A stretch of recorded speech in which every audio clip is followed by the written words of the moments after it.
Bonsoir, bonsoir, bonjour, c'est RD Congo Basango Télévision. Comme toujours, avant de commencer notre émission, nous disons merci à Dieu. Nous disons merci à nos chers abonnés et téléspectateurs qui nous suivent partout dans le monde et en RDC. Bande Konanga, soyez les bienvenus. L'émission Nabiso Tosola ensemble, ma solo Yamboka. Tokoban émission Nabiso avec Oyo futur, il y a aviation, Oyo Kaka, il y a aéroport Nabiso international. Donc le futur de l'aviation africaine se dessine à Kinshasa. La société Milvest lance la construction du plus grand aéroport d'Afrique, Anjili, avec une piste de 4700 mètres, la plupart longue au monde. Un projet ambitieux de 36 mois. Bandeko, soto silisi Oyo Kolobayango, Tokena Oya Kabila.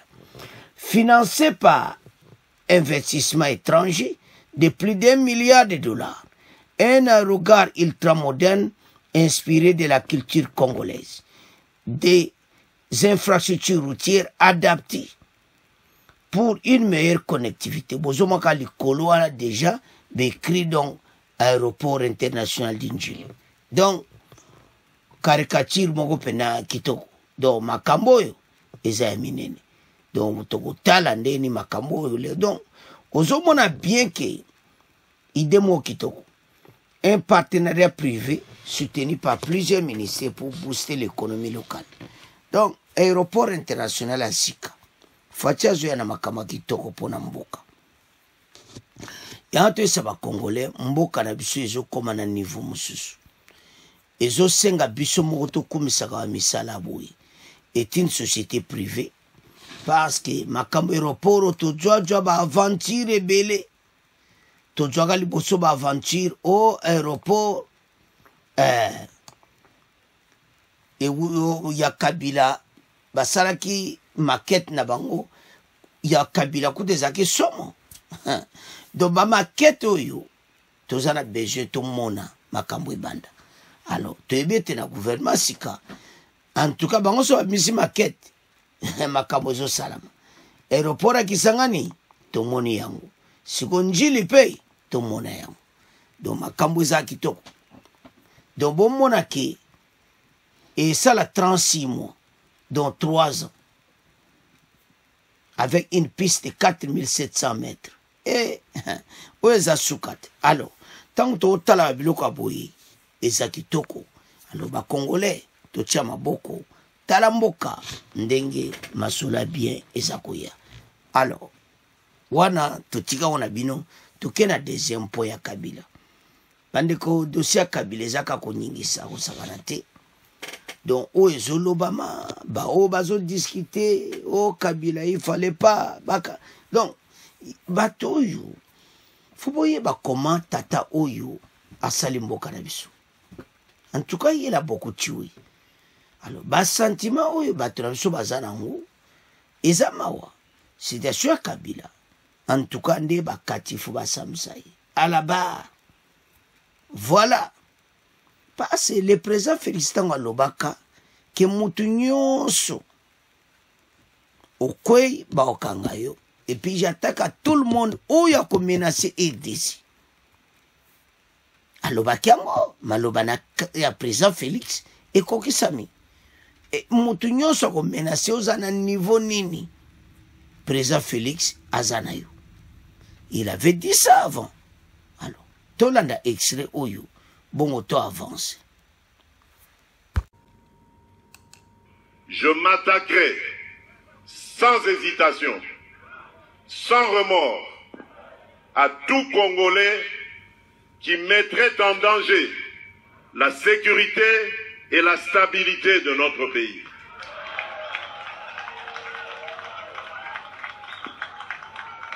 Peu importe ce qu'on en dira, violation des droits de l'homme, privation de liberté, je n'en démordrai pas.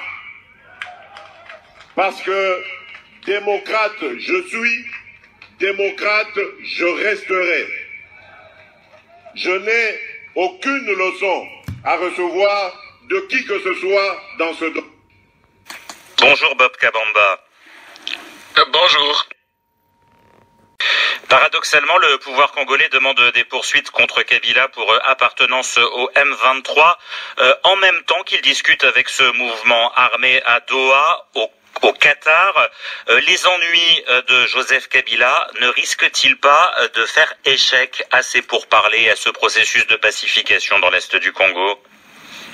Je dois ajouter à votre question, bien sûr, l'initiative de la Synco et de CC, donc de l'Église protestante, et qui veulent effectivement réunir tous les acteurs politiques. Or, du côté de la majorité ou du côté du pouvoir, à travers ces différents dossiers, on se rend bien compte que l'objectif est de pouvoir éliminer l'opposition politique et de ne rester en face qu'avec l'AFC M23. Et d'où l'initiative de pouvoir suivre Doha, même si Doha, donc le processus de Doha n'apporte pas les résultats escomptés, ce n'est qu'avec l'AFC M23 que le pouvoir de Kinshasa accepte de négocier, pas avec les autres. Et le fait même de réunir l'initiative de l'Église catholique et protestante accrédite cette volonté du pouvoir de ne pas discuter avec l'opposition politique, de ne tenir compte que de l'opposition armée, puisque dans l'espace politique actuel, on a l'impression que c'est uniquement la dynamique sécuritaire, donc la dynamique armée, qui fait bouger les choses à Kinshasa. L'immunité parlementaire de Joseph Kabila est donc levée. Pensez-vous que le pouvoir ira jusqu'au bout, jusqu'à un procès ou une condamnation, au risque de pousser l'ancien président dans une position encore plus radicale? La question ici est bien celle d'un éventuel pouvoir de nuisance de Kabila. Est-il réel, ce pouvoir de nuisance? Le pouvoir de nuisance est réel.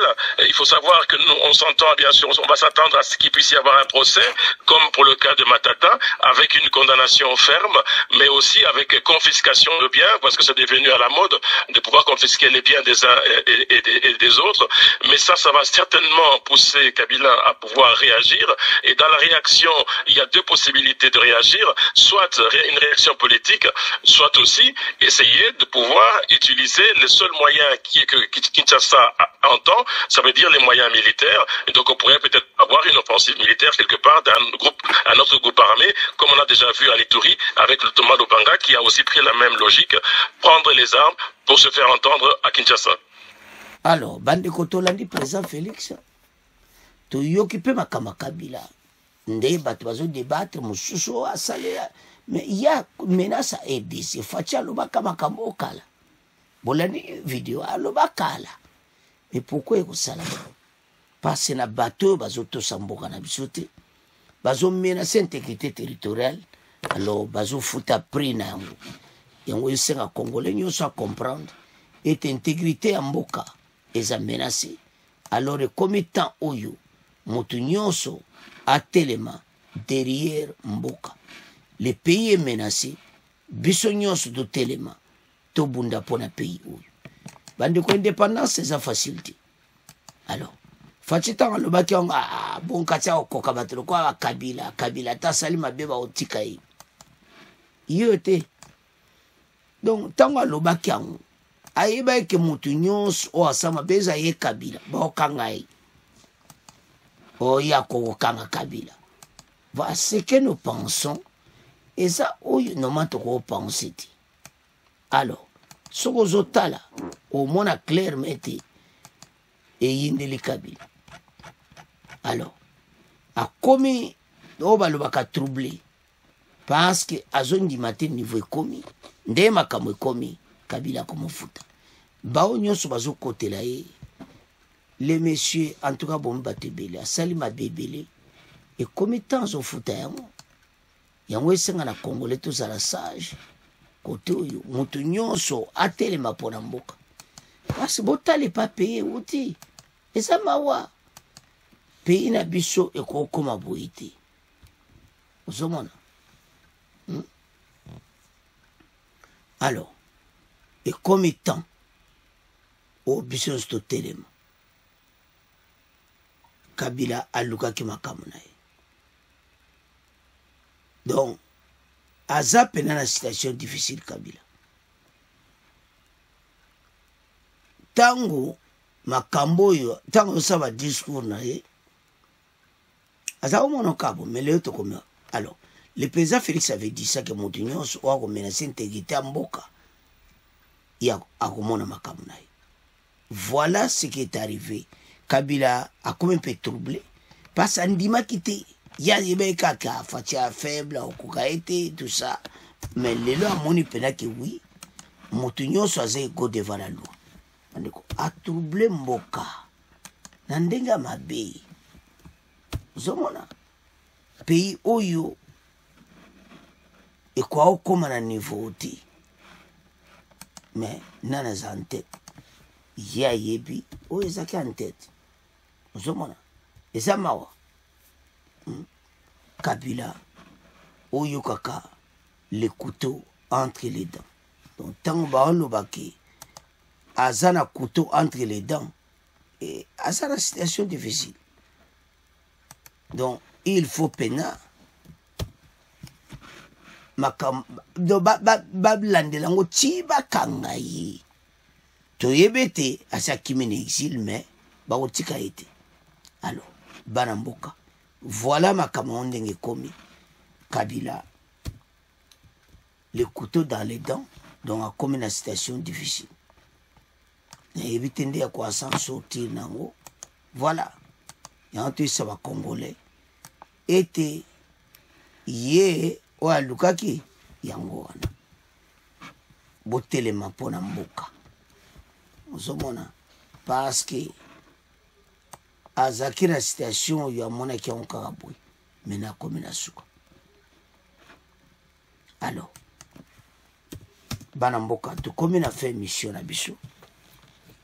En tout cas to landi biso ce mission to yoki ba kama Kabila to tika on a bino.